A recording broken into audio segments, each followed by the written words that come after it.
it's always the best when it's like Kody's people that Kody knows, because he has to like do more work and really step up his game. And I appreciate that from Kody. You got to make him do something. Exactly.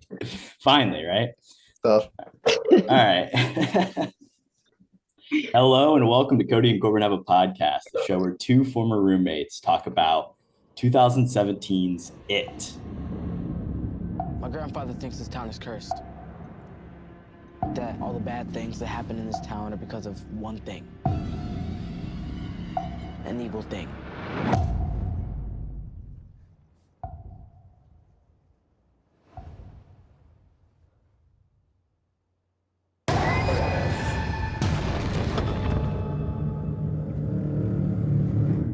Bill, if you will come with me, you'll float too. I saw something. The clown. Yeah, I saw him too. You'll float too. What happens when another Georgie goes missing? Or one of us? You'll float too. Are you just gonna pretend it isn't happening like everyone else in this town? If we stick together, we'll win.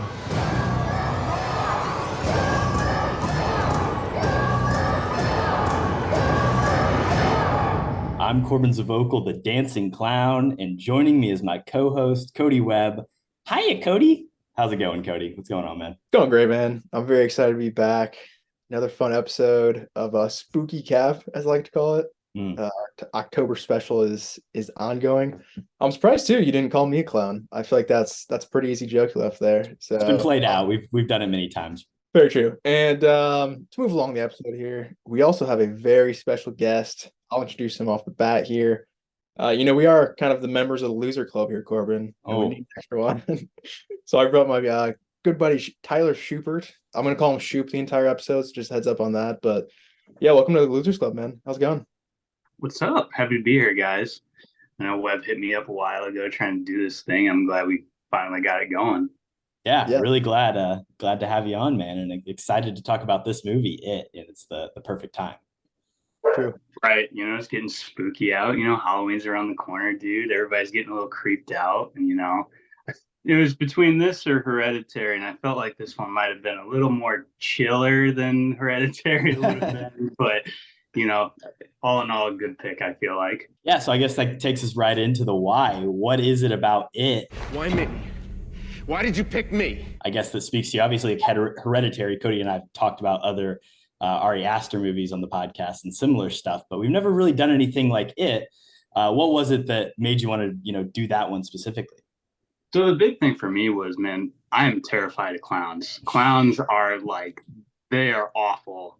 And I believe it was 2016 when all that clown stuff was going on. I wanted to talk about that. Everything was just going crazy. And I don't know if that was a marketing plot for this thing coming out or not, but it was the perfect timing for this, dude. 2017, this came out, dude. And it was right before. It just led into it perfect, where it got everybody a little scared. Yep. And it was perfect. And so just having the fear of the clowns, everything going on, this was just in my eyes, one of the scariest movies I've ever watched, just in terms of my personal fears, everything going on at the time. It was just, all in all, you go into the movie theater and you're walking out scared for your life sometimes. But yeah, so I think that was probably the main reason for wanting to do this one. Yeah, absolutely. And I got to ask, are you a Stephen King fan in general? Have you read the book? Or is it just you like the movie a lot? I think it was just the movie for me. I know some Stephen King stuff I do like. He has some good stuff that I've watched before, but I think It was the big one for me in terms of stuff that he's had. The book I couldn't really get into. I tried getting into it, couldn't really get into it. But thick one. Yeah. But the movie was just, it popped and it came to life pretty well. Yeah, I think I was looking today on Spotify, the audiobook for It is 44 hours long to listen to. So yeah, that would be a big commitment. I didn't do that much prep for this podcast. I'm disappointed. I know we had a teacher who was really into Stephen King back when I was in high school, and she would always talk about it. And this was about a year before it even came out. And she was just like, she would pull the book out and it was like as thick as a dictionary. Yeah. Like, dude, how are you reading that? But I don't know. Some people are really into reading about them. I'd rather just watch it on the screen. Yeah, that's why we have movies, beautiful. Yeah, modern definitely. cinema, baby. Let's talk Do You Remember? And we'll start with you, Kody. First time you saw this movie, correct? Absolutely. Yeah, and I mean this is well documented on this podcast. I'm not a massive horror guy, so I'm trying to catch up, but I had never seen this before. I had seen both of the trailers. So I mean, in a sense, I've seen both of the movies, I would say. But this is my first watch, and yeah, I'm excited to talk about it because I actually liked it, I think, a little bit more than I thought I would.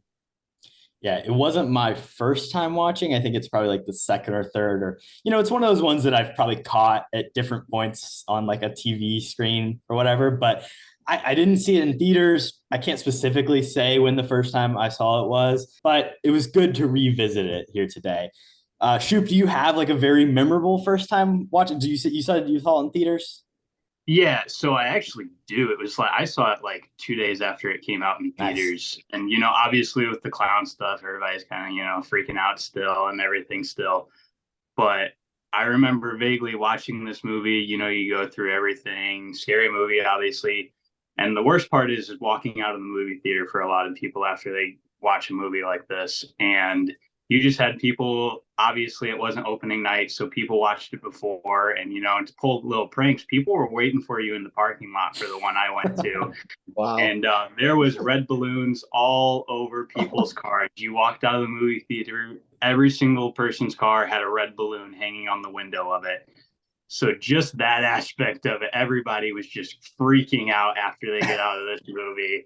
And so that was a very memorable, by far the most memorable thing coming out of a movie. And you see that and you're like, yeah, I'm never going to forget about that one. But yeah, so that was definite. I'll remember that for the rest of my life on how I watched this one. That is incredible. I feel like with horror movies, it's always something with, the marketing that they do beforehand. Obviously all the killer clown stuff, I can't say like Warner Brothers was putting in all the work to make that happen. But like we've seen it like with the movie Smile, where they like send people to baseball stadiums and with the crazy faces and all this like crazy over the top auxiliary material to like additionally scare you is always fun with horror movies. And even that, just walking out of the theater, I'm sure that was an incredible, memorable experience. I was gonna say, even like the creator this year, like there's always SoFi Stadium, man. They were counterproductive, like super marketing. I think they kind of just struck gold in a sense, like, and they didn't even realize it because there's a weird clown fetish at the same time.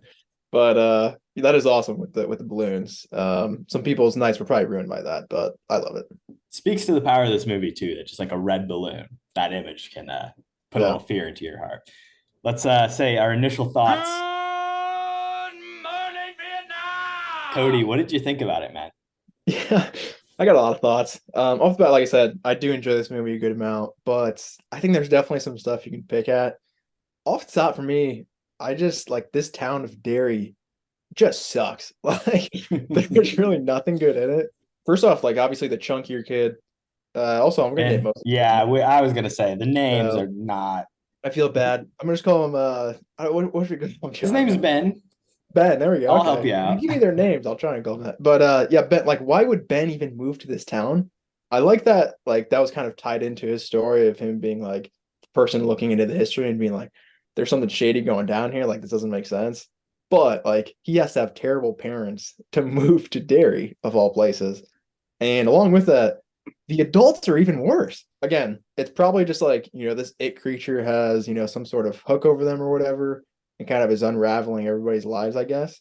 But the adults are useless in this movie. And I feel like that's just really annoying. Yeah, I mean, that's definitely like the general point of it. It's that it's like an infection. You even see it with like the bullies, like Henry kind of being taken over. But you're right. All of them are useless. And the kids aren't much of a help either. Well, the kids are awesome. And that was going to be my second point too, is I love the kid actors first off, but as well, I just like the whole like group dynamic. I think that's where I connected with this movie the most was I kind of got attached to these kids low-key, and I didn't want to kind of see them die at the end. So yeah, I don't know how realistic it is. Like they're fighting against this fear-mongering, shape-shifting clown. But I like that dynamic of it. That's probably my favorite part, I would say. Yeah, I'm kind of right there with Kody on all that stuff.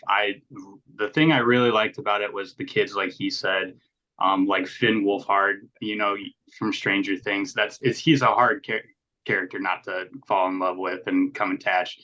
I kind of like the comedy stuff that they kind of threw in there with him too. He throws those little one-liners in there that they're kind of nice to me, and it kind of lightens the mood sometimes and kind of takes your mind off the horror aspect of it. I guess for some people that's more enjoyable than others, but I really enjoyed that. I felt like some of these performances were also very underrated. I felt like Pennywise, I don't know how to pronounce his last name, but Skarsgård or whatever it is.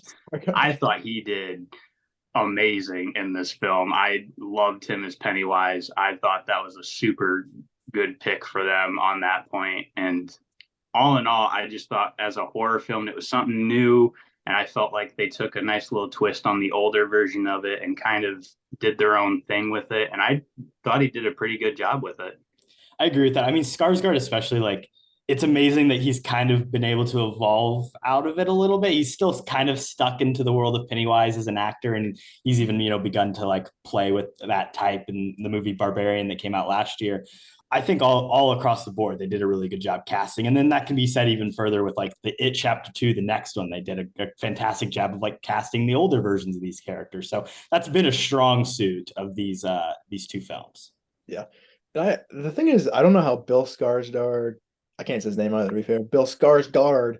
I don't know how he doesn't have like a ton more projects like working today. Obviously, like he has good stuff, like you said, Barbarian. I love that movie too. And he's in like other little stuff like John Wick. Yep. And John Wick Chapter 4, which he was fun in as well. But like he always gets stuck in these weird CGI roles, I feel like sometimes. As like a typecast, which I don't love. Because he's an awesome actor. I definitely agree with Shoop on that end. And to bounce off what you're saying about Finn Wolfhard as well. I love Finn Wolfhard. Who doesn't love Finn Wolfhard? But he's like horny as hell in this movie. All he's talking about just having sex with everybody's mom. And like I said, it's good comedic relief, but I don't know. He's just going through some stuff, I guess, and he's having trouble getting over it. Another thing is too, I mean, I don't know. Obviously, they're kind of ripping off each other in a sense, and Stranger Things is very meta. But I mean, this movie is basically Stranger Things. Like this could be a season, and you could just swap out all the characters. Stranger Things has a couple, at least right in the head adults. So I think maybe it's a little bit more realistic. But I mean, it's kids riding their bikes around during the summer. Like it's good Stranger Things vibes, and I like Stranger Things. So I'm not hating on it, but I feel like it's basically the same thing. I mean, yeah, I don't want to jump ahead to my recast, but you could take each Stranger Things, just keep Mike in and swap them all out, and then maybe you'd have a better movie. Yeah, I'm down for it. The last thing I'll say, the crazy thing about this movie is that it's the highest grossing horror movie of all time. Like this was a genuinely huge hit. It made $700 million internationally. It's not Stephen King's best-selling book, but I feel like just like Pennywise is a character so iconic. The clown of it all is so fear-inducing. Can you guys guess just any of the movies in the top 10 of the highest grossing horror movies? It Chapter 1. Well, yes. Good job, Kody. You got one. You got number one. Great work. I mean, there's a lot of big franchises to choose from, but it's got to be something more recent, I would think, to be in the top 10. I feel like The Conjuring should probably be in there, considering just the series aspect of it. Conjuring comes in at 13, just outside. Oh, okay, what about another KHAP episode, Insidious? That's got to be close. Insidious is not on there. Insidious is Paranormal Activity. No? Okay, well, I'll give you a hint, Kody. The sequel to this film might be on there. To Paranormal Activity? No, the sequel to this movie. Oh, we're talking about It Chapter 2. Great job. That's number 5. All right, okay, Kody. is it more like modern stuff? Or I'll give you hints. All right, the second one is an M. Night Shyamalan movie from 1999. Yeah, it's got to be The Sixth Sense. That's not even really a horror movie, though, is it? There you go. All right, number 3. Thriller. Number 3 is a Will Smith zombie movie. I Am Legend, really? Yeah, there you go. That's Number 4 is a not Brad bad. Pitt zombie movie. Number 4 is a All Brad right. Pitt zombie movie. World War Z, really? Gross. I don't know how that makes sense. $540 million. Hey, people love Brad Pitt. I guess zombie movies is kind of the way to go too. Number 6 is a very classic 1973 horror movie, but there was a sequel to it this year. Yeah, The Exorcist. I was gonna guess that eventually. Yeah. Yeah. For a long time was the highest grossing horror movie of all time. Made $440 million all the way back in 1973. Pretty crazy. Number 7, another Shyamalan one, Kody. Oh, Jesus Christ. 2002. What other good movies has he made? 2002. So it was early. Oh, Signs? Yep, there you Not go. horror. It's not horror. That's sci-fi, baby. Number 8 is a prequel to a classic horror franchise. Came out in 2012. Halloween? No. 2012 prequel. A sci-fi horror franchise. What is this sci-fi garbage? I mean, it's Alien. That's a horror movie, right? Yeah. So what's the prequel? Oh shit. What was it called? Alien. Alien versus Predator, and then they had No, it's something stupid. It's got Michael Yeah. Fassbender. Just one word. It's like an R or something. I don't know. It's similar. It's got an Oppenheimer connection, Cody. Destroyer of all worlds. I don't know. It's Prometheus is the movie. Oh, well, what's the Alien sequel called? That's what I was Covenant. thinking. Yeah, Covenant. There you go. Yeah, I could have guessed Prometheus, but that's boring. All right. We'll go 9 here. It is a movie in the Conjuring universe. Oh, Annabelle. It had a sequel that came out this year. The Nun. Yeah, Yeah. which is crazy. The Nun at shocked. 9, I feel like that is Yeah. not the most popular. That's actually a horror movie too. That's like the first one that's actually a true horror. So I mean, shout The out. Exorcist, there's a few. Those are the only other two. And then number 10, you're not gonna get, but it is an offshoot of Silence of the Lambs. Oh, shit, I know this too. It's like Red Dragon. No, No? it's just Hannibal. Damn, tough. Well, I think we Red need to do Dragon some studying on our horror movie Red Dragon is box the office sequel information, to guys. Silence of the Lambs. I'm pretty sure. Shout out Ed Norton. He's in that. Yeah. Isn't there one with our boy from Succession? Jeremy Strong. Nope. Brian Cox. Brian Oh, Cox shit. Hannibal movie. Is that a thing? I feel like that would make sense. I mean, he's definitely a caliber high enough actor to. Yep. Being a- Manhunter, the 1986 movie, which is technically, I think, like based on the book that was something. Who knows? Let's move on Shit. to IMDb Known For. Do I know you? I mean, where do I know you from? We'll start with the director of this movie before we get into the actors. Notably, Andy Muschietti. He's known for Mama, It Chapter 2, and also Mama, which is just the short film that he made to get the other Mama made. Here's the thing, though. He's also the director of The Flash, which came out earlier this year. Surprisingly, not on this list. I mean, I know it was not a well-loved movie or a big box office hit, but still, I feel like it should be. I mean, yeah, especially when there's a short film on here, when he basically just like made a full-length remake in a sense. So that's kind of weird. But yeah, also I'm low-key like a defender of The Flash. Shoop, do you like The Flash? What are your thoughts?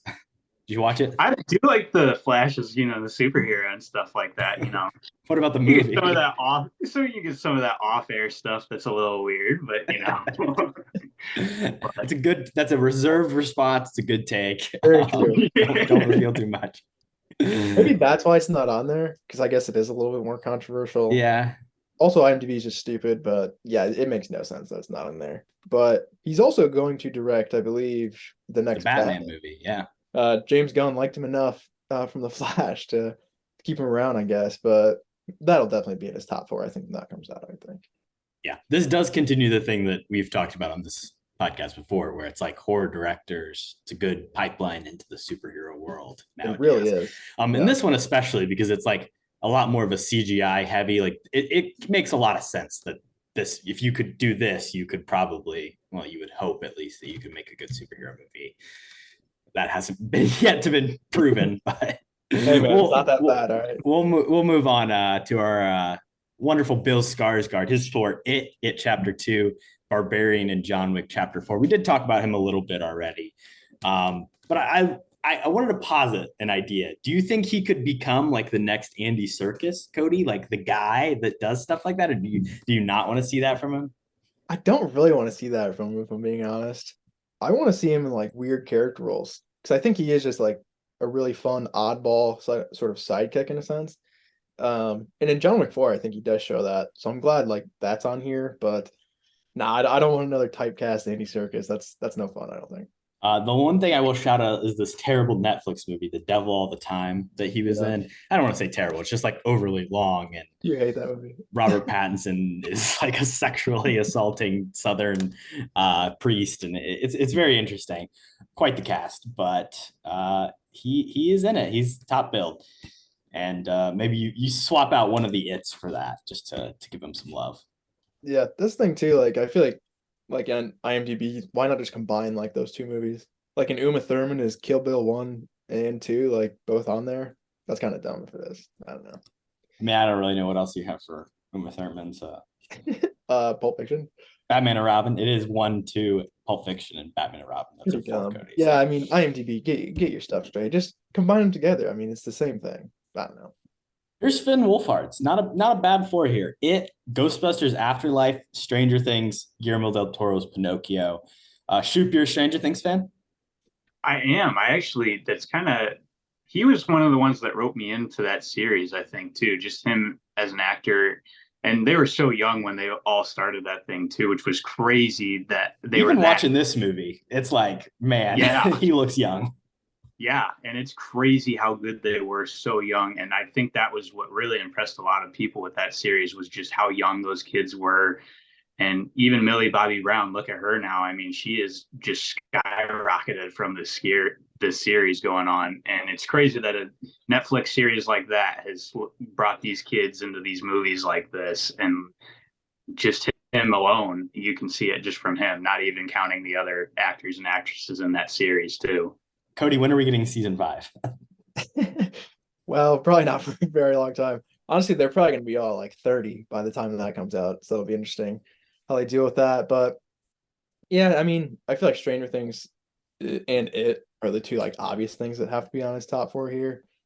Korbin, did you see Ghostbusters Afterlife? Did anybody? I never did. You know, I wanted to, but then I didn't want to enough, so I didn't check it out. I think that one obviously is better received than the other Ghostbusters reboot that they did a few years ago. But they're supposed to be doing a sequel to Afterlife that I think was supposed to come out this year, but then strike stuff. I don't even think it finished filming. Who knows? Probably next year. And then remind me, who does he play in Pinocchio as well? He's the voice of Candlewick, of course. I don't know. That's what it's just, I don't know. It's not a huge role. I do remember him doing some like press when the movie came out. Like he and Guillermo were hanging. So hey, maybe he'll show up in like the next Guillermo pick though. That'd be pretty. He's dope. a big Netflix guy. I don't know. Sure. He was in this movie called When You Finish Saving the World, which is directed by Jesse Eisenberg. It's set in Indiana. Came out earlier this year. I didn't love the movie, but I just wanted to bring that up as just a weird, connection for us, I guess. I think that was an A24 flick, right? No? Yeah, it was. I think it originally premiered at like Sundance maybe last year, and then got a theatrical release in fantasy movies, and they're like, "Oh, you can't pick it." Like, yeah. So. Yeah, Julianne Moore as well. It's basically just like a son and a mom, butting heads. One of those classic. He's a talented actor, and that's all I got to say about Finn Wolfhard. Let's talk about Jaden Martell, who it really is, I guess, the lead. Ostensibly, he's hidden by Cody's face. Currently plays Bill, and his 4 are St. Vincent, It, Knives Out, and Midnight Special. Of course, I think Knives Out is the thing that I best know him for, but Midnight Special as well. Not a terrible movie. It's another one where Michael Shannon plays his dad. They've played father and son in both Knives Out and that movie Midnight Special. I think he's pretty good. I haven't really seen him do anything recently since Knives Out. I think it's that just memorable scene in Knives Out too, where it's pretty much just a joke, like at his character's expense, that like makes him pretty memorable in that movie. He plays like the little Nazi, right? That's his thing. Yeah. And they like overhear a conversation in the bathroom, or he's talking to himself. I don't remember, but it was funny. But Midnight Special, the underrated Michael Shannon performance there. Michael Shannon's a great actor. Shout out The Flash. Great flick. But yeah, this Jenkins not bad. I haven't seen St. Vincent, to be fair. So that's probably the one on here I know the least about, but everything else, I think this Jaden Martell kid is pretty good. So I think same with most of this cast. I think they will get, kind of steady work just to see if they are as decent as they looked in this movie. We'll hit Jack Dylan Grazer next. His 4, It, Shazam, Luca, It Chapter 2. Obviously, he's the Shazam kid. That's his, big thing. What are you thinking about Shazam, Shoop? Are you in on Shazam? Can you speak to that? There's no controversies. It was like it was tough for that movie because I feel like when that first came out, it didn't really hold a lot of hype around it. That may have just been me. I don't know, but I just didn't really hear a lot about it. And then so I didn't really watch it for the longest time. And then I finally ended up watching it just a couple months ago. Actually, I just watched that one and then the sequel to that one and was like, this isn't too bad. I didn't think it's not the greatest superhero movie of all time, but I thought the performances were really good in it. I didn't think the storyline was terrible. I think you get the same thing with like Black Adam too, though. Like just the storyline just wasn't really there. It was cool, but the storyline was just like, yeah, it's just kind of cheesy. I feel like that's what those movies have kind of evolved to in the DC side, is kind of just being a little cheesy. But I mean, I thought his performance all in all was very good. I think he's a very good Shazam, though. What he did in It was definitely nothing to bat an eye at either, because he was very good in this. And I think anybody who can be good in a horror film, especially this young, that's pretty impressive to be that locked in on a movie. And then you can, like you said, going from horror to superheroes is just the thing now. So I think that's what I would kind of like to see a lot more of it, honestly. But I mean, Finn Wolfhard as a superhero, who knows, we might be seeing that in the future, but I wouldn't be shocked. Yeah, I think that the Shazam sentiment, especially with the first one, was like the expectations for a lot of people were super low. And then everyone's like, actually, this isn't too bad. And then I think because of that, people are like, oh, the second one should be even better. And then, maybe some people were disappointed going in there. And then, of course, Black Adam's a whole nother thing. Yeah, I don't really love Shazam 2, if I'm being completely honest, but the first one's good. I like the first one. The kid's chemistry in that one is kind of the standout thing, I think, as well. So, yeah, I feel like kind of similar setups, but this kid's not bad. This was the kid. You're a Luca head, aren't you, Cody? You're a big Luca fan? Right? I'm not a massive Luca guy. I do like pasta a lot, so it kind of hooked me on that. But it's kind of just a mid-modern Pixar. I feel like they're pumping out a lot of that recently. Fish people Pixar. It's not the best. Last one here. We'll talk about Sophia Lillis. Her 4, It, Dungeons and Dragons, Honor Among Thieves, Gretel and Hansel, not Hansel and Gretel, and Asteroid City. Cody, yeah. I know you recently watched Dungeons and Dragons and you weren't a huge fan, but this is a decent 4. Yeah, and I think she was actually pretty good in Dungeons and Dragons. What was she called again, Corbin? I already lost it. What is it? Well, her name is Doric, but she was a druid. A druid, that's what it is. Yeah, she was kind of Bill Skarsgård in this movie. She's a shapeshifter, turned into a bunch of massive animals and stuff. But her motivations were, I don't know, they were okay in that movie. But I thought overall she was good, even though I didn't love the movie. Then I did also check out Asteroid City recently too. I don't even remember her in it. She must have been obviously one of the younger kids. I actually don't even know. So whatever she was in that, I don't remember it. So I feel bad, but it's in her top 4. So she worked with Wes Anderson. That's cool. Let's move on to the good, the bad, and the ugly.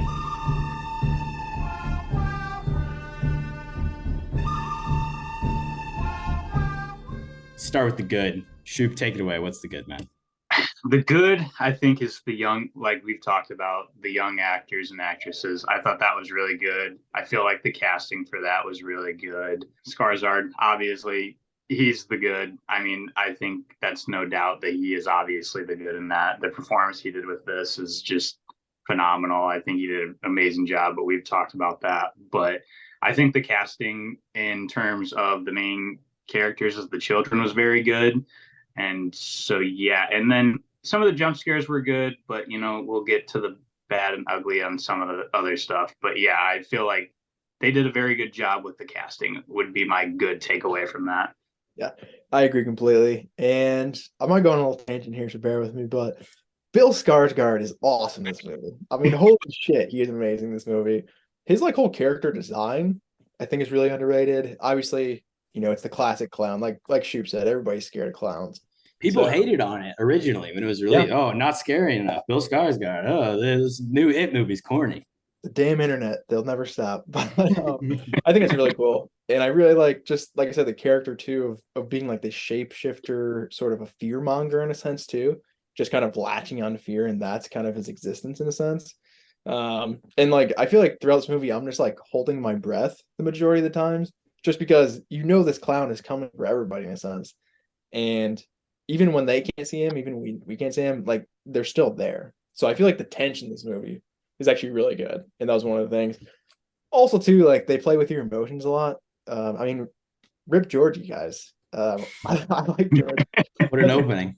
That's a cute kid, man. And kind of use that in the entire movie of like this young kid, you're using his even younger brother who you killed as like a vision to kind of just mess with him the entire movie. It's pretty messed up. It's pretty messed up. And I kind of like that the movie is saying like this character is willing to go that far just to kind of achieve his goals overall. Yeah, I think that's pretty messed up. There's like two effects. So he moves around a lot, obviously, but the running effect, I think that's kind of, I don't know if it's good, but I really like it. He looks like Kermit the Frog, like flailing his arms. So I think that's awesome. And then him dancing. We got to talk about that. I mean, he's pulling out all the stops. Bill Skarsgård will literally do anything in clown makeup that they tell him to do. And when like his when that door like dropped down and he just started doing like this little jig, that was honestly my favorite part of the movie. So shout out Billy Boy all around. Shout out to the costume designers, but I think they nailed the character. Yeah.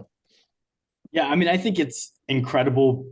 I saw that, I don't know how accurate this is, but it's like he has 4 minutes of actual dialogue, like spoken word in this movie. And yet he has such a scary, like overwhelming presence. And it's this cool integration of both CGI and practical stuff that he's doing. Like some of the crazy like eye movements is stuff that Bill Skarsgård is really doing, but then they're also adding, different CGI, and like the fridge scene behind me where it's like they're doing cool things and cool camera tricks to elevate the horror and make things that you can never see in real life be seen on screen. And I think it's really great.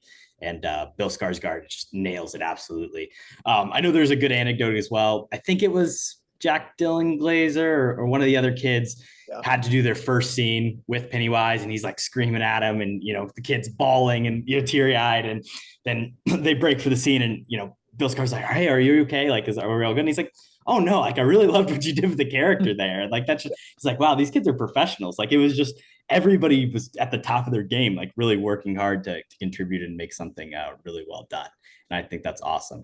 You guys both hit on it. Like in terms of the scariness, I don't know, but like it's intense. It's like you said, Kody, you feel it in your body the whole time. Like it's almost more of a thriller in nature, because it's just the whole time you're like holding on to the edge of your seat. The best horror movies leave you with super memorable images. Like those are the things that stick with you. So whether it's like the bathroom getting covered in blood, or the fridge scene, the slideshow scene where it's flipping through all the images and he jumps out of it, the painting, that initial where like he straightens the painting and then the crazy faced woman jumps out. Like there's just a ton of cool moments that I feel like I mean Pennywise as a whole, it's just in general everything he does, the not scary very scary doors, like there's just so many cool things like that I think really stand out beyond just the great character work. I wanted to shout out a bunch of scenes as well, and you nailed them all there. So props. I will throw it off to a different topic as well. We haven't talked much about the character of Ben. I guess we have a little bit because I know his name, I guess, to be fair. But I really like his movement in this movie. But the one thing, and maybe this should go in bad, but I'm just going to include it in here. He just gets sliced like every turn. First off, you have the mullet kid literally trying to carve his initials in this kid's stomach. I mean, I'll get to that later on what I think about that, but it's sliced there. And then immediately when Pennywise shows up, like, early in the movie, he just, for some reason, just, slices this kid again. This kid cannot catch a break. I think he might be my favorite kid of the bunch, and he's awesome. So shout out Ben. I think that actor as well is criminally underrated. I agree. He's the lovable loser of the character. He's the guy, oh, I don't have any friends, I don't need friends, but then like he gets dragged into the group, and it's wonderful. So true. And to double down on the Finn Wolfhard as well, I got a couple quotes I got to throw out here. First off, when he's talking to the mullet kid, he says, "Go blow your dad, you mullet wearing asshole," and then he does double middle fingers. So that's awesome. And then secondly, he's got when the kid gets sliced again, Ben, like I was talking about, he says he's leaking hamburger helper. So just the dialogue for Finn Wolfhard specifically, I thought was pretty funny. I think like one of his first lines in the movie is try tickling your pickle for the first time. It's like, okay. Yeah. Fair enough, man. Webb, you took that quote about leaking hamburger helper right out of my mouth. That was one of my favorite quotes from that movie. And kind of what you were talking about with just the whole dancing clown when that whole thing drops down and he's sitting there hitting the jig and stuff like that. That was a meme for, I mean, I can't tell you how long that was the thing. So just talking about that, and you see that in a movie and you're just not expecting it from something like that. And I felt like that was a good twist to throw in there. Like nobody was expecting that to come down, and he's just dancing, and all of a sudden he's going back to trying to kill these kids all over again. So I did think that was a really good twist to throw in there. Yeah, I love that scene. And one last thing I'll say too, I've a lot in good here, which is a positive. I like the ending. I don't know, it got me tearing up a little bit. Maybe. I'm not gonna say if not, but yeah, I think it's emotional at least. And like I said, I feel connected to these characters in a sense. And then like even the title reveal too, of like chapter 1. I thought that's cool. Like it was good enough, I think, to warrant a sequel. If it was shit, I'd be like, that's embarrassing. They thought they were gonna do a sequel, but I think it's a cool reveal. All right, let's hit the bad. Shippy made a face there about the ending. What do you think about the ending? Is it going to the bad? The ending is actually going a step down from the bad, actually. Okay, we'll save it. So I'll save it. But the bad is it's kind of hard to find like a bad in this. I felt like the jump scares were kind of a little repetitive. If I had to pick a bad, I like Webb was saying, it hits you and you are shaken up pretty bad when they come in and it sticks with you. I feel like they could have done a little better. I felt like it was a little repetitive, and I felt like I was almost going through the same jump scares sometimes.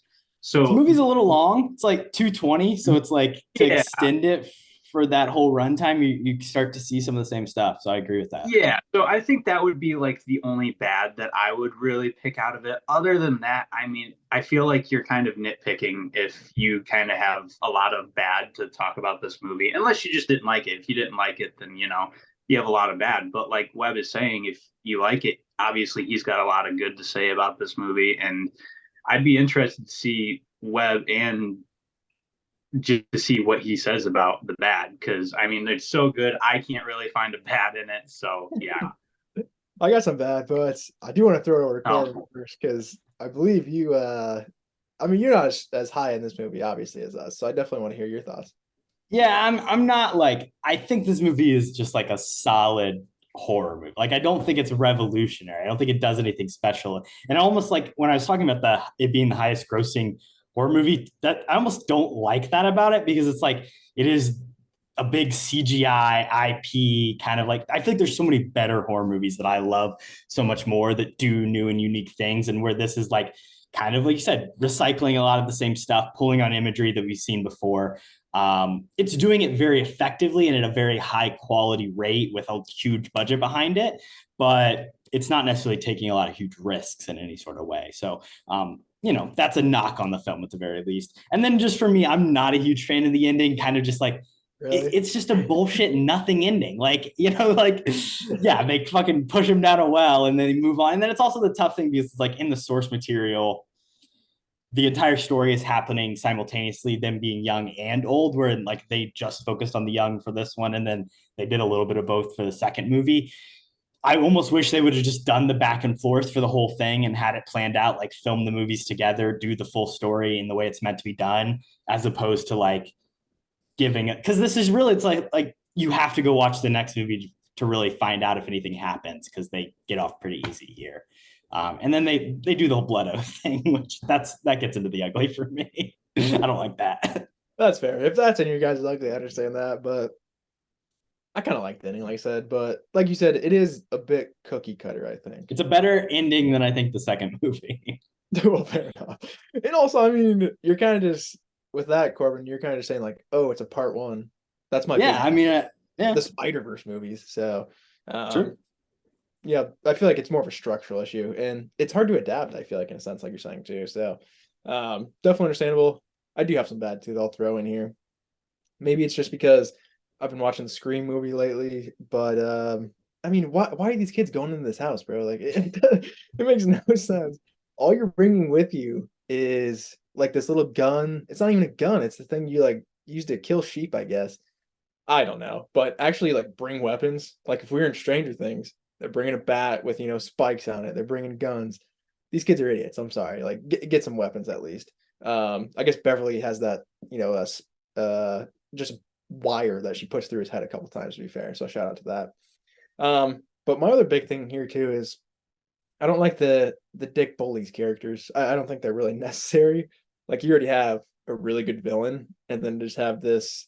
Well, first off, I mean, obviously you have the name carving mullet boy. Henry. Yeah, everybody's got parenting issues, obviously, with this, which I'm sure we'll get a lot more into the ugly here. But I mean, this kid's just insane. And we don't really need him in the movie.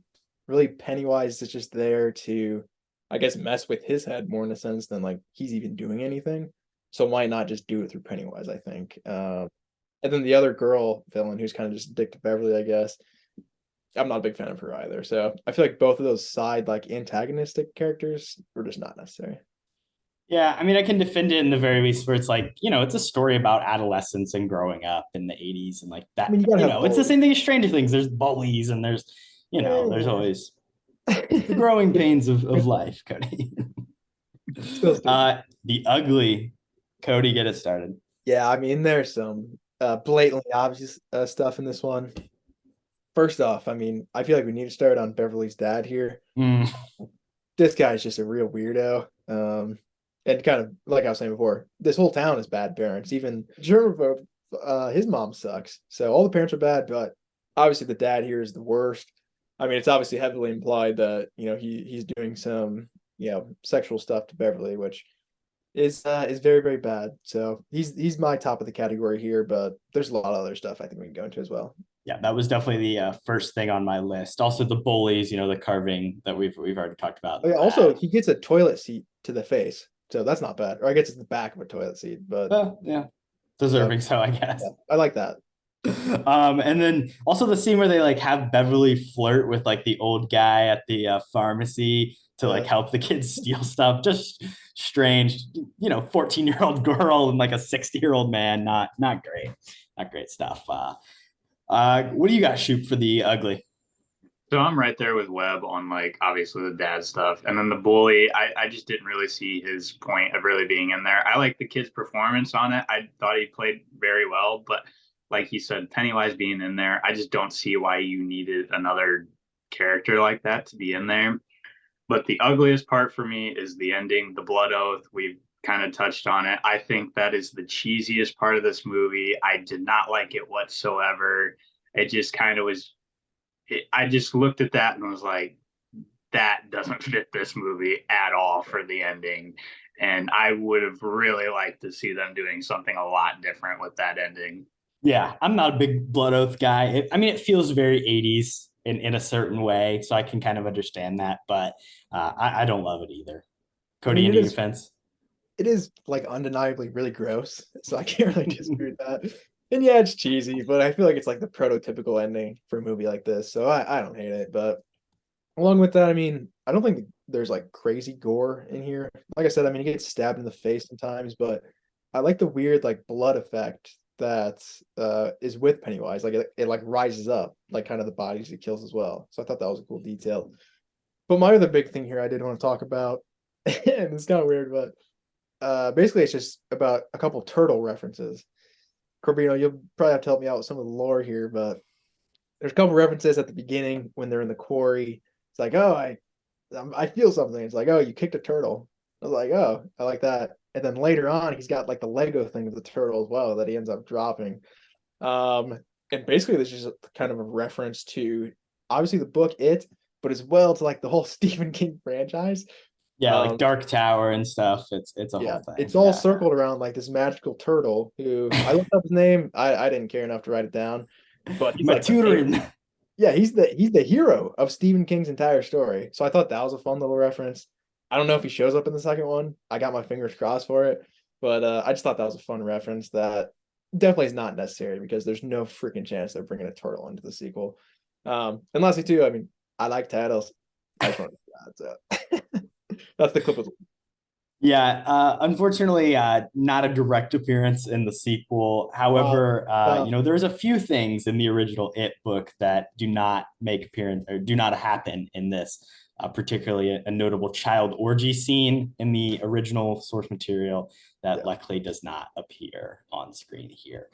We'll throw that in the ugly as well. Little kids dying, that sucks too. Rest in peace to Georgie. They could have brought back Georgie, and I would have been fine with it, just because that kid is actually a good actor. But that is a great opening sequence of him getting his arm eaten off. So I think it's for a worthy cause, but definitely ugly. When the germaphobe broke his arm, that was probably the grossest thing, like body horror for me. So snapping back into place was a fun sound as well. But yeah, when an arm is just like hanging there, I'm not a big fan of that.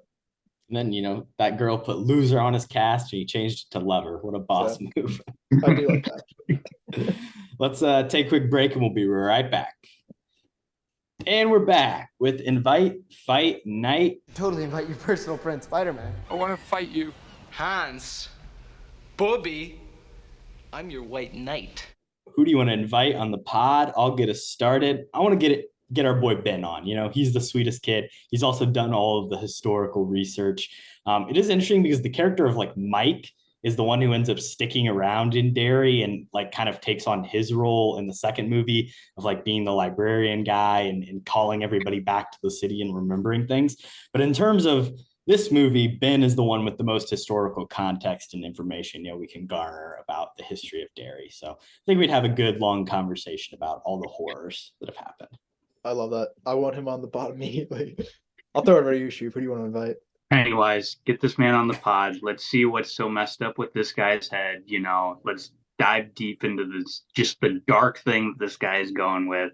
Mine was actually Bill Skarsgård, but after thinking about it, I'm like, Pennywise would be an interesting talk to. You just sit there and be like, why are you doing this, loser?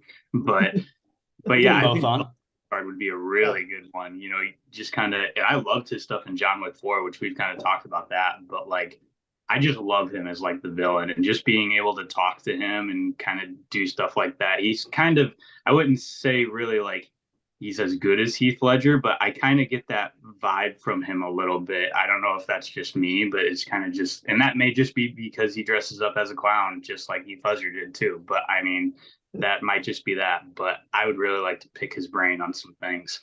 Oh yeah.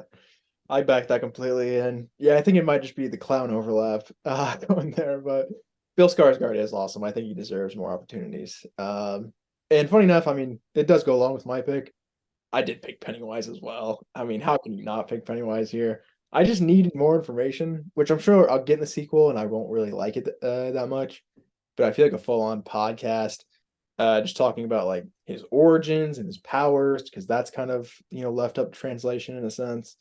And then also, yeah, he could just shapeshift into whatever you want, and he'd probably freak us out a lot. So I think he'd be a pretty good cast. For fight, I think you could probably just generally pick all of the adults as line them all up, give them a punch, knock some sense into them. Yeah. But the obvious pick, I got to go Beverly's dad. He's the scummy guy who deserves some sense knocked into him. Shoot, what about you, man? I don't know. That was my pick, but I'm trying to, maybe the bully that bullies Beverly. I'll fight her. She's annoying. The trash, the wet trash is like bad. That's hard, man. Wet trash. It's like dirty, wet trash water. I don't know. I think that's over the line. My pick, I did go for an adult as well. Like you guys said, I mean, it's pretty easy pickings here, but her dad deserves it. But like I said, he got a sink cover to the face. So I'm going after the germaphobe kid's mom. I mean, she just sucks, dude. Like, she's giving him placebos. You mean gazebos? She's just being a real B. So I don't like her at all. So I think she deserves one. Valid. Night. We'll just give it to the entire Losers Club. They're a band of good kids who, in the end, they win. So they're all deserving of a knighting. You're gonna knight them even though they did the blood oath, man? Wow. Yeah, well, they as long as they keep their blood to themselves and their little crew. Stay away from me. Fair enough. I'm going to go, and this is funny because I'm just going Bill Skarsgård. I think a night is possibly down the line for him. Obviously, he's not English, but anything can happen. And pretty They much do just Swedish alone, nights. yeah, he does have a great Swedish last name. Probably not though. But it's pretty much just for like the costume and makeuping. I feel like it had to be hours on hours that he's just sitting there, kind of preparing for this, and then at the same time, like in that kind of layers and layers of makeup, still give a really good performance. I think it's wild. So yeah, I think he definitely deserves to be knighted just for kind of the amount of work that he put into this. Well, Webb, just like in fantasy football, is taking all my picks before me, and he's taking Bill Skarsgård from me. But I mean, all the same reasons. I mean, it's just makeup, the hours you spend on stuff like that. That's got to just be awful. And then just to get in character too, just to stay in character or something like that. Especially like we said, when a kid's crying in front of you in the first scene, and not just to lose character and be like, "Oh crap, are you okay?" That's pretty cool. But yeah, that's who I would knight. Well, and that's the other thing. It's like he wasn't one of those actors who was like, I had to stay method and be Pennywise the entire, it seemed like he just was able to slip in and out of it, which is all the more impressive. Well-deserved knight of Bill Skarsgård. He kind of is like a knight or something in John Wick 4. There's some weird lore there. I don't know what the exact title he has is. He's like a lord, I guess. He's a lord. I love that. All right, the recast. Bond. James Bond. My name's Bond. James Bond. The name's Bond. James Bond. The name's Bond. James Bond. Kody, who are you replacing? This is tough, man. I think this cast is pretty good. I'm gonna go off first, just a weird side character. So I'm going for the bully kid, but it's the one who gets killed by Pennywise. Kind of a tall, lengthy fellow. I thought he was okay, but I want to insert Will Poulter into this role. I want to see the eyebrows versus the clown. I think that'd be a great, just like one-off scene in this film instead of whatever we got. So yeah, throw in Will Poulter in there. Why not? I like it. My pick was I want to say Timmy Chalamet in that role, Kody. Just full on asshole. Yeah, Timmy Chalamet bringing the heat. He is good at the asshole roles as well, so I like that. Yeah. Underrated. And of course, I said the entire Stranger Things cast as well. You could just slot them each in. Shoop, what about you? I've actually got two, and I'm right there with you. The Stranger Things cast, that would be really cool to see. Obviously, people probably wouldn't want to see that because it's Stranger Things, and they'd be like, whatever. But it was kind of hard to find another one. But director, if they could get a different director in there, and probably James Wan is what I'm thinking, get some Conjuring in there, a little Saw, I think he might have a fun little twist on this movie. I love that. Little Aquaman too, just throw it all in. Yeah. And funny enough, I actually went after the director here as well, which I don't typically do. Like I said, Muschietti, the Flash. I'll just say I did it as well. We were all in a mood to can old Andy. Well, I went extremely white bread. I thought Steven Spielberg for this flick. I don't feel like, with the whole friend group dynamic. Oh, sure, Corbin doesn't like it. Funny. He would be perfect in it. I mean, any sort of movie like this movie really reminds me of the Goonies, I feel like, in a sense. Just with its character setup. And Spielberg kills that crap. Like E.T., this sort of like E.T. with a little bit of horror in a sense, and you just have a clown instead of an alien. I think that'd be perfect.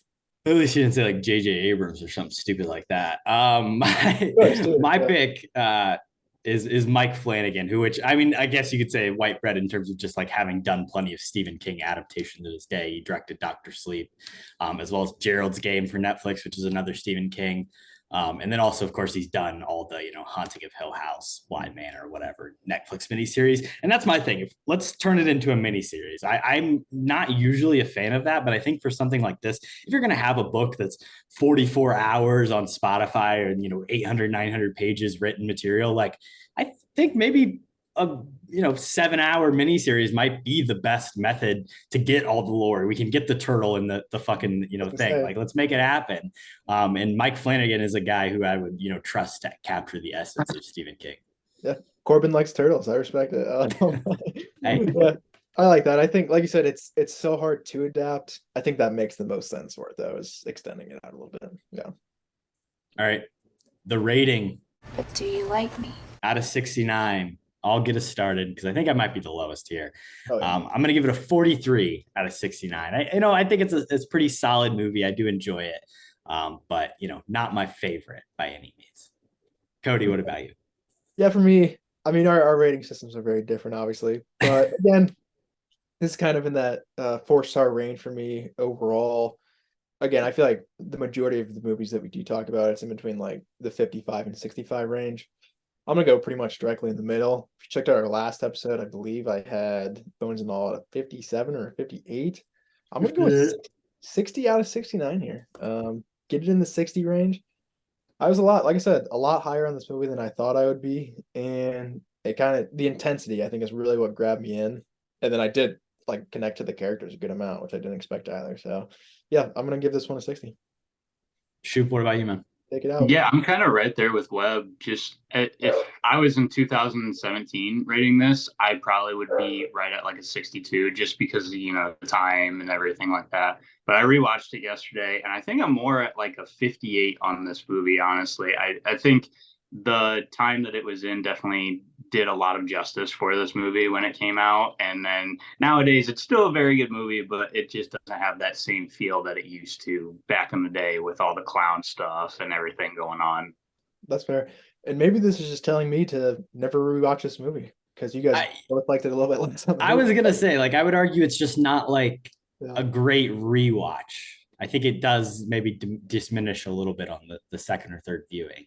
And I'm sure as a theater experience, it's way better too, which I never got to have. You might also like. Who knows? You might like it. It's a killer rush. Starting away with some recommendations. If you like it, obviously, check out It Chapter 2, but that's the obvious one. I'll say The Boogeyman, which is another 2023 horror movie. It's another Stephen King adaptation. Got a real similar energy to it. It's less focused on kids and more, dealing with like mental health stuff. Features David Daskalskian in a like creepy little dude role. And it's a okay, fine horror movie. So if you like it, you might like this one too. Love that. Kody, what do you think, man? I'll take it. First off, I mean, if you haven't seen Stranger Things, definitely go watch that because this is basically the same thing. But past that, I was thinking kids movies, obviously, with kind of the whole same dynamic. Like I said, The Goonies already. An underrated one, The Sandlot. I mean, come on, I freaking love that movie too, but more horror based. My actual recommendation here is Barbarian. And it is kind of centered around Bill Skarsgård, but he doesn't have kind of the biggest role in that movie, and I think it is really, really good, but also really fun at the same time. So I would highly recommend Barbarian for sure. Keep it on the horror stuff. We kind of talked about it on which ones we were deciding on what to do. I think Hereditary is a very good pick. If you kind of like the messed up psycho stuff on stuff like this, Hereditary, it's just about a story about, kid's daughter dies or the family's daughter dies in a tragic accident, stuff like that, and goes through a demon possessing her and stuff like that. And just the horrible things that can come with something like that happening. And just a whole messed up story, kind of like it, when you really dive into it, it just can get really messed up and really dirty if you really look into it. And this is kind of the same vibe of that. It just is really dirty, really messy. So if you like horror movies like that, I think Hereditary is a really good pick. Nice. And that's one as well that I haven't seen. So possibly down the line, we might just have to bring you back and do that one. But no, that is high on my list as well. So I like that, Rick.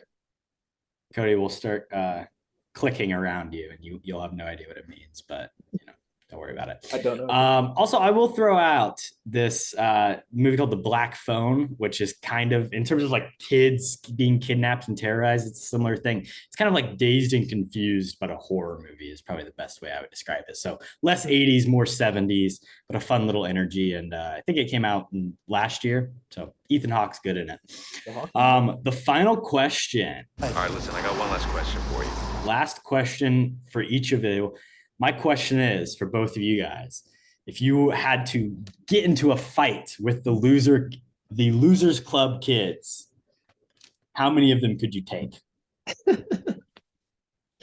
2, 3, 4? Could you take the whole crew? At what point would they defeat you like they did Pennywise? This is a very good question. It's tough. So how many are there total? I guess there's 6, it appears. 6 total. Okay. It's tough. I think I could probably at least go through half, I would think, pretty easily. But I mean, these kids Depends are which half.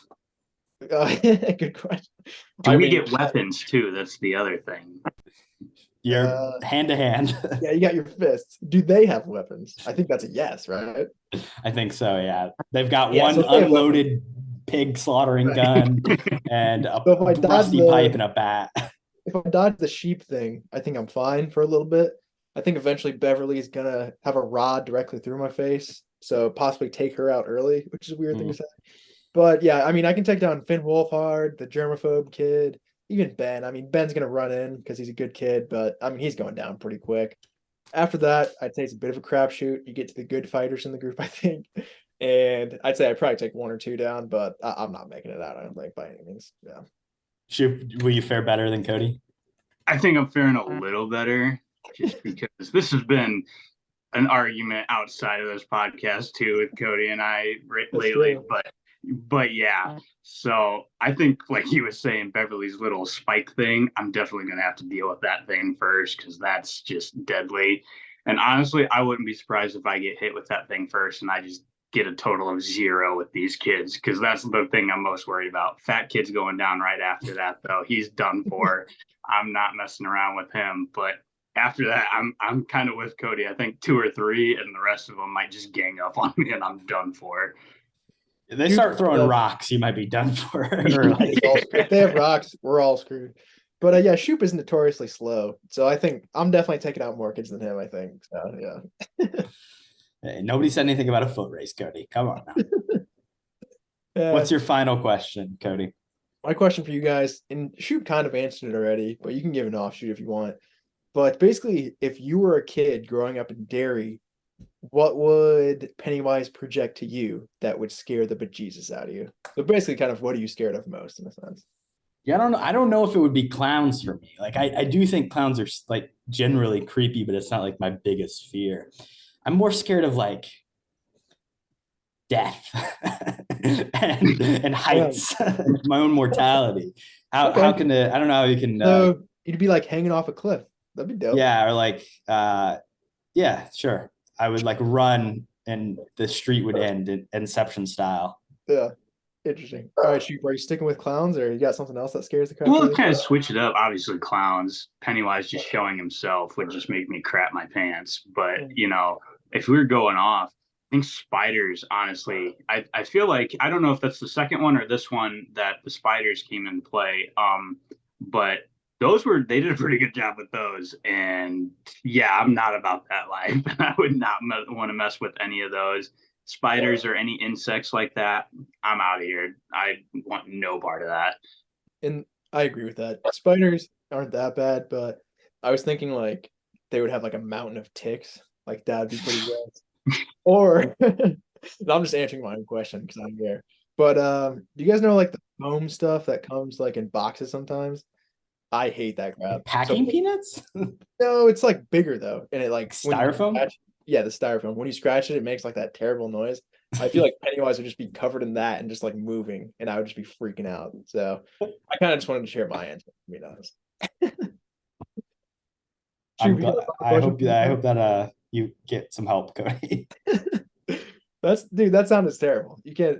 That might be another clip of the week. Play that. I'll skip it. I'm gonna move ahead 15 seconds, Korbin, but play it for everybody else right now. But if you got a final question for us? That is a very Kody Webb answer, is to say packing peanuts. I mean, come on, dude. But for you guys, in spirit of the topic of horror films, what is your top 3 horror films all time that you guys have seen? Or even a Mount Rushmore. If you want to do a Mount Rushmore of horror films, you can do that too. Kody, do you even have a top? Like, are you prepared? I am ready. I'm pulling. I've seen enough, and the thing is, like, my category is not as kind of deep as Korbin and a lot of other people. But for me, there have definitely been some ones that I like a lot. We did The Conjuring last Halloween. Go check out that. It's a great episode with Miss Abby, which we have to have her on, I think, again, hopefully soon. But I think that's up there for me. I really do like that movie. And I like it a lot more than Insidious, which is the other kind of, I feel like, comparable thing there. I'll probably throw Barbarian on there, even though I mean it's kind of meta. The thing is, like with horror movies, you have like actually like deep cut horror stuff, and then you have more like the meta horror, which I watched Scream recently, and I did like that a lot too. But I don't know if that necessarily deserves to be on a pedestal like that. But Barbarian, I think, is good enough too, where I'll put it there. And then lastly, I'll just throw in the classic Halloween. I mean, how can you not include that? I feel like in a sense, but it would definitely be up there for me. Out of like horror stuff that I really enjoyed, I think it would be on the list. But that's my short list off the top of my head. Again, I'm no connoisseur here, but Corbin, I'm sure your list is a little bit different from that. Yeah, I mean, I wouldn't say I'm a connoisseur either, but I've definitely, seen a few more than you. My big thing, like Scream is my favorite. And the thing with horror is like it is constantly commentating on itself and developing itself. So even while Scream is maybe the most meta version of that, it was like also a very early version of that. And the way Wes Craven was commenting on his own work prior to that, and the way Scream has continued to develop, and every sequel is relevant to the types of horror that are popular at the time. And I think it's an incredible movie, and it's started probably my favorite horror franchise as well. I love the original. Also, The Thing, another classic, just like example of incredible practical effects and visual effects, and Kurt Russell's great. Just that idea of like being trapped alone in Antarctica, stuck with a creature that could be anybody, is so scary to me. And then Jaws, there you go. That's what you should have brought up for some Steven Spielberg horror, Kody. But just a masterwork in suspense. Showing just so little, but still being really powerful. And then, of course, Get Out is my favorite like modern horror movie. I think Jordan Peele. Nope is right up there too. Honestly, with Get Out, I love that one as well. It would probably slot in there, just as easily. Yeah, I'm not gonna lie, I like your Rushmore a lot better than mine. So. I've thought about it prior. If you had taken the chance to really think, Kody. You made me go first. Yeah, tough. What about you, Shoop? What's your Mount Rushmore? So I think for me, Conjuring would be my top. I love that series. That's kind of what really got me into horror. I'm not into like the demon, like the satanic stuff. Like if you think about that more, it's kind of weird, but like I really love those things. If you just try not to think about it outside of the movie, then it's kind of cool. I feel like number two, I'm trying to think of the name of it, but it's The Third Kind and The Fourth Kind. I don't know if you guys have seen those before, but what it is, it's alien documentaries and stuff like that, and they kind of the third kind is like you see them in the air, and then it gets to like the seventh kind, I believe is what it is. I may be completely wrong on this name too, but in the last movie, it's basically just touch is what they get to, and it's contact with aliens, and it's it gets to you mentally if you really think about it. But if that's the name of it, then cool. Close Encounters of the Third Kind? Is that what you're talking about? Yeah. So those are really, really like that's Spielberg as well, right? Yeah. So those can get to you mentally. It would probably be three, just because the fear of clowns and stuff like that.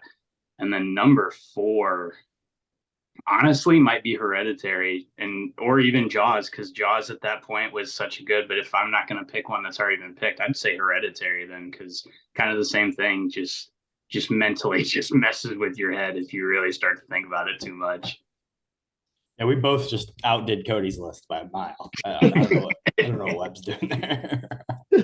All right, we're in the home stretch here. The 3-movie mini draft. Well, it is draft day. We're talking Stephen King adaptations. Shoop, you get to go first, and then I'll go second, and then Kody, you can go third. What do you want to take in the draft? Stephen King adaptation. This is tough, and I will be honest, I just Googled these things, so if these are not me too, right, don't worry. That's just off of like a childhood one, I don't know if this is gonna be. Let's just say The Pet Cemetery is number one. That's probably a bad first overall pick, but it's a decent one. I like that. Hey, dead animals coming to life is a scary thing. Scary stuff, man. Yeah. Have you checked out the new one that just came out? Yes, I have. I actually kind of enjoyed that. Okay. I'll have to give it a shot. All right. It wasn't the best, but I'm going to go number 2, not a horror movie, but a movie we have talked about on this podcast, The Shawshank Redemption. Just an incredible film all around. Obviously, a adaptation of like a short story and novella that Stephen King wrote, but just probably the best movie, my favorite at the very least. That's based on one of his books. That was absolutely going to be one of my picks there. I forgot we did that episode as well. Shout out Colton Bourne. Yeah. Go check out that one. That was an OG one. But I got back-to-back picks here, obviously. And I could go obvious. With my first pick, I'm just going to take probably my personal favorite, and that's The Mist. If you don't know about The Mist, I'd highly recommend it, but one of the best twists, I think, of all time. It's a movie. You featured it on our 13 twists for Friday the 13th episode we did earlier this year. And I think it's definitely deserved to be on the list, but it's a movie that just sticks with you after you watch it. So for Stephen King-isms and the funny thing is too, I was looking into it, but that was not the original ending in the book either. They kind of adapted to that. And Stephen King was like, how did I not come up with that? Because that's genius. But I'll take that first. My second one, I mean, you can go anywhere here. I'm going to go more kind of deep cut, and I'm going to go the OG Carrie.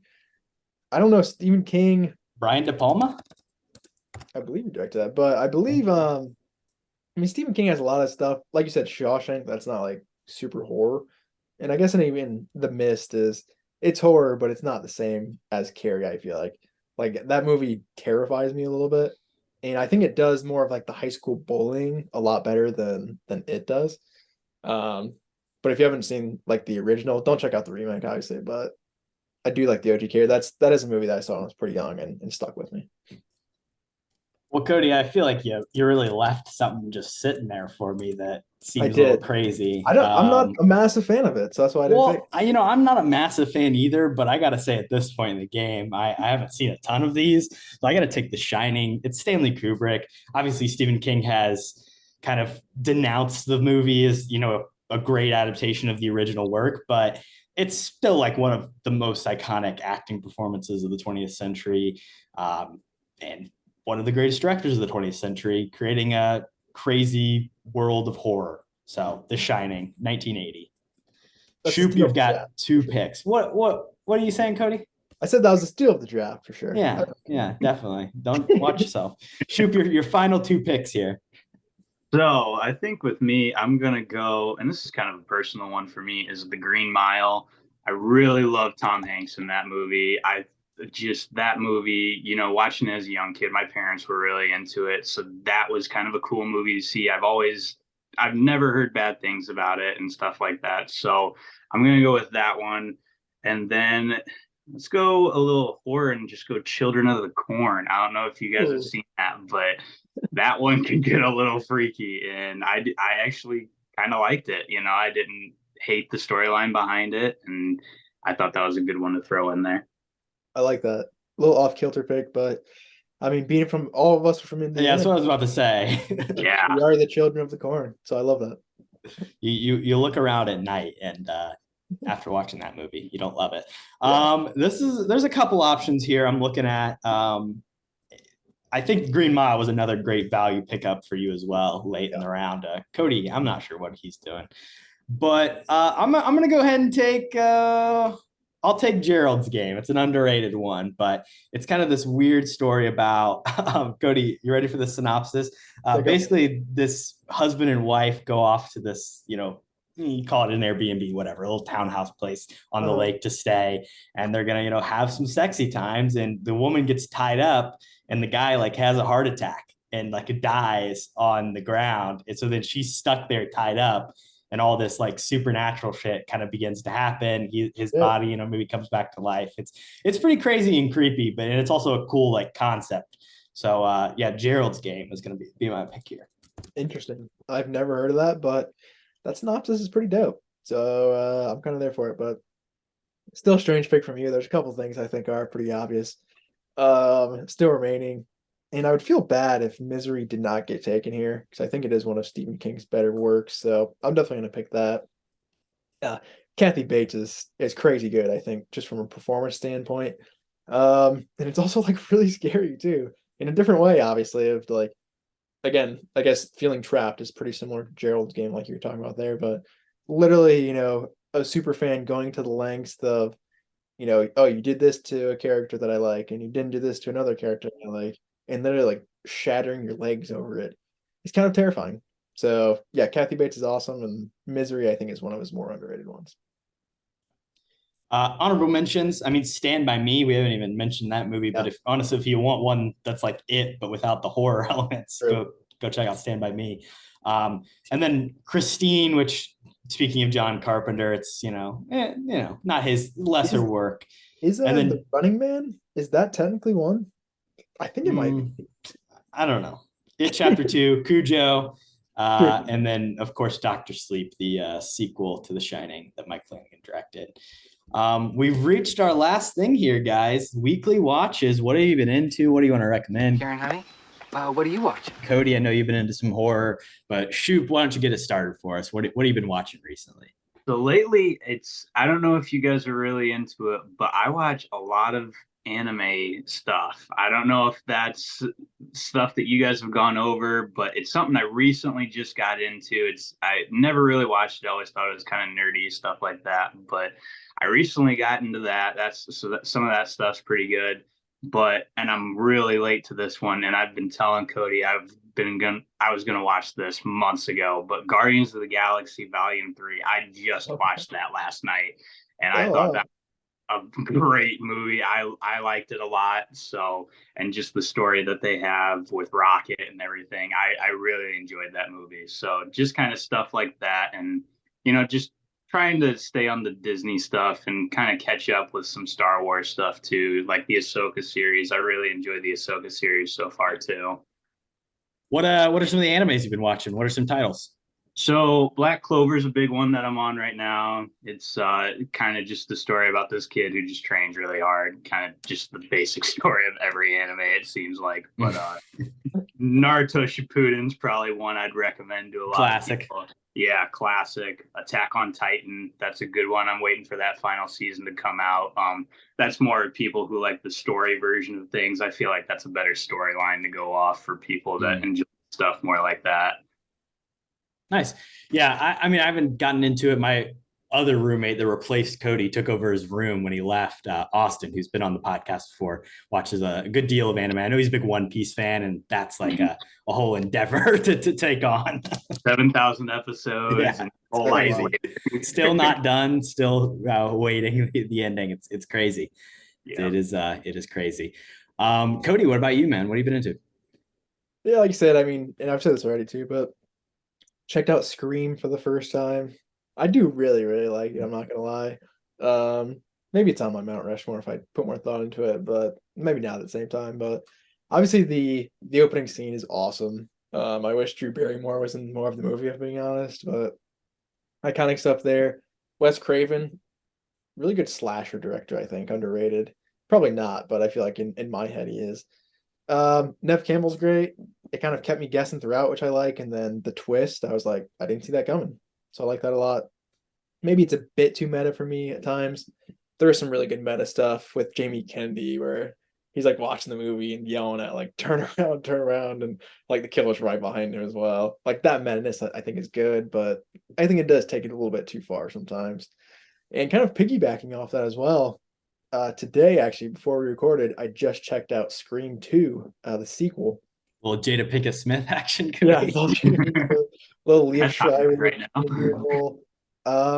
I didn't like it as much, obviously. I mean, they even stated in the movie like the sequels are always worse. This is definitely a worse movie, but I'm excited to watch the whole franchise because I do like the original a lot.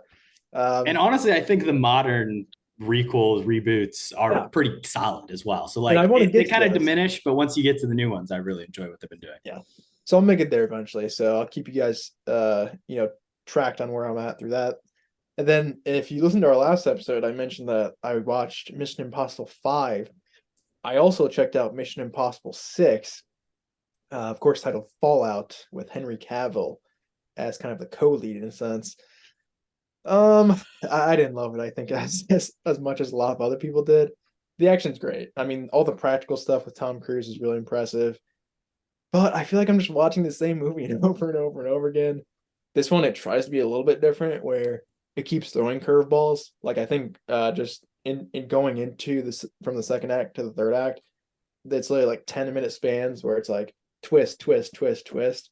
So it's like I like that you're keeping on like toes a little bit, but I just don't love it overall. I don't think Tom Cruise kind of just a boring actor, and he's surrounded by these goons for 6 movies, and I'm kind of just tired of watching it. So maybe I'll check out Dead Reckoning eventually. But it's just a part 1, so I would just wait, honestly. Not on the top of my list by any means. So yeah, I'm not a big fan of that. And then the other smaller TV thing that I've been into as well, I started watching The League again, which is on Hulu. Really, really underrated, I think, comedy. And if you like want to know my specific sense of humor, in a sense, I guess, it could be encapsulated in the show. So if you like fantasy football, if you don't like fantasy football, if you just want to laugh and have a good time, I think The League is a good show. So I'd recommend that as well. Nice. Solid recommendation. Cody, you're always just rewatching stuff. Gotta try something new, man. That's what I'm doing with the Scream franchise, man. It's a little bit of both, yeah. Fair. I've been watching some horror movies. I checked out Devil, the 2010 movie. I think it was like co-written by M. Night Shyamalan. It's the whole elevator thing. I really didn't think it was very scary, but it was, it's like 80 minutes long, and it's pretty watchable. And it's got a, okay twist at the end. And then Creature from the Black Lagoon, which is the 1954, black and white classic. I went and saw this in a theater, and it was in 3D, which was kind of cool. We had the old red and blue, old classic glasses on, and it was an experience. The movie's fine, it's just kind of your old classic monster movie, but there was some good underwater. They filmed a lot of underwater stuff, which I thought was pretty impressive for 1950, especially with film cameras. I also saw the Witch, the A24, one with the sheep, Black Phillip, and Anya Taylor-Joy. I did enjoy that. I don't think I like it as much as Robert Eggers' other movies, like The Lighthouse and the Viking one, whatever, The Northman, that's what it's called. But it's a pretty solid, ethereal, kind of creepy horror movie. And then I also watched Candyman, which I know is a movie, Cody, you really like, but I thought it was fine. I didn't think it was anything too special either. And it doesn't have me too excited for the new Marvels movie, which is directed by Nia Costa. Yeah, I have seen more trailers and stuff on it, and it kind of looks really bad. So I'm a little worried about that, but Nia DaCosta's great, dude. They ruined Chloe Zhao. They're gonna ruin Nia DaCosta. Just tough stuff. Yeah, bad looks all around. Marvel needs to bounce back next year. We'll see what happens. Shoop, thanks a lot, man, for coming on. Really glad to have you here to talk it and get a little spooky with us. Yeah, thanks for having me, guys. It was a good time. Love coming on here, talking some horror, getting a little spooky around spooky season. Seeing Webb's smiling face on the whole podcast brings a little light to it. But yeah, it was a great time. Thanks for having me. Yeah, appreciate you having me on, man. Definitely have to have you back. We'll get you around again soon. And it was a pleasure, man. Yeah, appreciate it, guys. Awesome. Thanks for everybody who listened this far, and we'll catch you in the next week with some extra scary. Stay gabbing. Peace. What you just said is one of the most insanely idiotic things I have ever heard. At no point in your rambling, incoherent response were you even close to anything that could be considered a rational thought. Everyone in this room is now dumber for having listened to it.